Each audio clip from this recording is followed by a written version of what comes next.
ഡൽഹി തെരഞ്ഞെടുപ്പിൽ ഇന്ന് നിശബ്ദ പ്രചാരണം. അവസാനഘട്ട വോട്ടുറപ്പിക്കലിന് മുന്നണികൾ. ഭരണകക്ഷിയായ AAPയും BJPയും തമ്മിലാണ് പ്രധാന മത്സരം. 6 മണ്ഡലങ്ങളിൽ കോൺഗ്രസ് ശക്തമായ മത്സരം കാഴ്ചവെക്കുന്നുണ്ട്. യമുനാ നദിയിലെ മാലിന്യ പ്രശ്നം ഉൾപ്പെടെ വിവാദങ്ങൾ കത്തിനിന്ന പ്രചാരണ രംഗം അവസാന ഘട്ടത്തിൽ. ബജറ്റിലേക്കും കെജ്രിവാളിന്റെ വസതിയിലേക്കും വരെ എത്തി.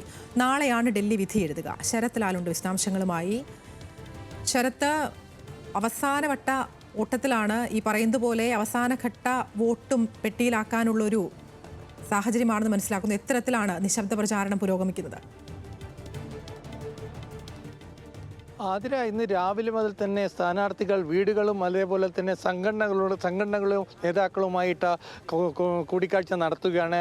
ഇവിടെയുള്ള റെസിഡൻസ് അസോസിയേഷനുമായിട്ടുള്ള കൂടിക്കാഴ്ച നടത്തുകയാണ്. അവസാന നിമിഷത്തിലേക്ക് നേരിട്ട് തന്നെ വോട്ടർമാരായി സംവദിക്കുക എന്നുള്ള രീതിയാണ് ആം ആദ്മി പാർട്ടിയും BJPയും നിൽക്കുന്നത്.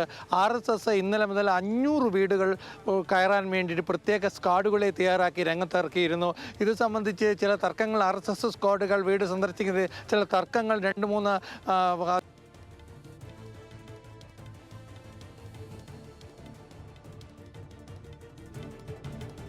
ഡൽഹിയിൽ നിന്ന് നിശബ്ദ പ്രചാരണമാണ്. അവസാന ഘട്ട വോട്ടുറപ്പിക്കലിനാണ് മുന്നണികൾ തയ്യാറെടുക്കുന്നത്. ഭരണകക്ഷിയായ AAPയും BJPയും തമ്മിലാണ് പ്രധാന മത്സരം എന്ന് പറയുമ്പോഴും 6 മണ്ഡലങ്ങളിൽ കോൺഗ്രസും ശക്തമായ മത്സരം കാഴ്ചവെക്കുന്നുണ്ട് എന്നുള്ളതാണ്. നമുക്കറിയാവുന്നതുപോലെ യമുനാ നദിയിലെ മാലിന്യ പ്രശ്നം ഉൾപ്പെടെ വിവാദങ്ങൾ,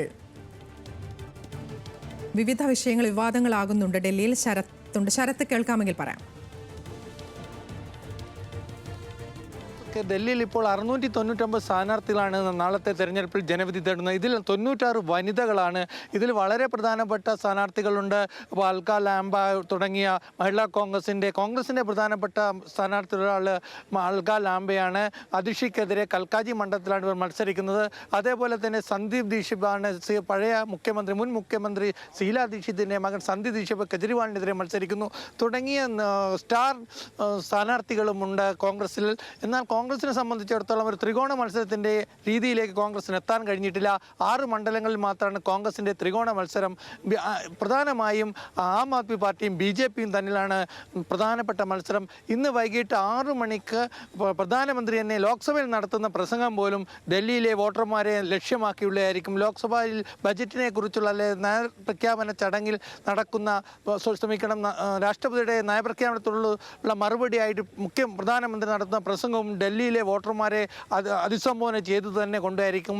ബജറ്റിന് ശേഷം വളരെ വലിയ ഒരു പ്രചരണമാണ്, ആദായ നികുതി സംബന്ധിച്ചിട്ടുള്ള വലിയ പ്രചരണമാണ് BJP നടത്തിയത്. തെരഞ്ഞെടുപ്പ് ചട്ടം ലംഘിച്ച് തന്നെ വിവിധ പത്രങ്ങളിൽ, ഹിന്ദി ഇംഗ്ലീഷ് പത്രങ്ങളിൽ വൻ പരസ്യങ്ങൾ തന്നെ ഇത് സംബന്ധിച്ചിട്ട് BJP പുറത്തിറക്കി. ഇതിനെതിരെ ആം ആദ്മി പാർട്ടി തെരഞ്ഞെടുപ്പ് കമ്മീഷന് പരാതി നൽകിയിരുന്നു. ഇപ്പോഴും നിശബ്ദ പ്രചരണമാണെങ്കിൽ പോലും സംഘർഷം മുട്ടി നിൽക്കുന്ന പ്രചരണ രീതിയാണ് ഇപ്പോൾ വീട് സമ്പർക്കത്തിൽ പോലും നടന്നുകൊണ്ടിരിക്കുന്നത്. അത്ര ശക്തമായൊരു മത്സരം ഇവിടെ നടക്കുന്നു എന്ന് വേണം പറയാൻ. നെക്ക് ടു നെക്ക് എന്ന് തന്നെ നമുക്ക് വിശേഷിപ്പിക്കേണ്ടി വരും. ഏതായാലും നിലവിൽ ഇപ്പോൾ 36% വോട്ടാണ് കഴിഞ്ഞ നിയമസഭാ തെരഞ്ഞെടുപ്പിൽ BJPക്ക് ലഭിച്ചത്. ആം ആദ്മി പാർട്ടിക്കാട്ടെ 56% വോട്ടും. ഇതിൽ 6% വോട്ട് BJP കൂടുതൽ പിടിച്ചാൽ ഭരണം ലഭിക്കുമെന്നാണ് BJP കണക്ക് കൂട്ടുന്നത്. ഏതായാലും കോൺഗ്രസിനെ സംബന്ധിച്ചോളം 4 മുതൽ 6% വോട്ട് കിട്ടുമെന്നാണ് ആതിര കോൺഗ്രസിൻ്റെ ഒരു കണക്കുകൂട്ടൽ. അങ്ങനെയാണെങ്കിൽ 1 മുതൽ 4 വരെ സീറ്റ് വരെ കോൺഗ്രസ് എത്തും. കോൺഗ്രസ് എത്ര വോട്ട് പിടിക്കുന്നു അതനുസരിച്ചായിരിക്കും ആം ആദ്മി പാർട്ടിയുടെ വിജയ പ്രതീക്ഷകൾ. ശരത് ലാലാണ് വിശദാംശങ്ങൾ നൽകിയത് ഡൽഹിയിൽ നിന്ന്.